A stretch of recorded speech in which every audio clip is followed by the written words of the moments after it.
দুনিয়ার কোনো কিছু হাসিল হয়ে যাওয়া এটা সফলতা নয়। একজন মুমিন মুসলিমের মর্যাদা আল্লাহর কাছে, এক পাল্লায় যদি একজন মুমিন মুসলিমকে রাখেন, আরেক পাল্লায় পুরো পৃথিবীকে রাখেন। কেউ যদি পুরো পৃথিবীকে ধ্বংস করে দেয়, এটা আল্লাহর কাছে অত বড় অপরাধ নয়। একজন মুমিনকে যদি কেউ হত্যা করে, এটা যত বড় অপরাধ।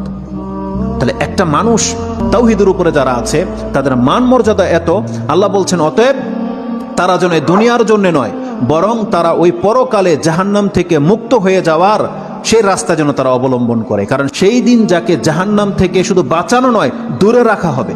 ওয়াউদখিলাল জান্নাহ, আর যাকে জান্নাতে প্রবেশ করিয়ে দেওয়া হবে, আল্লাহ বলছেন ফাকাদে ফাজ, এই হলো সফল কাম।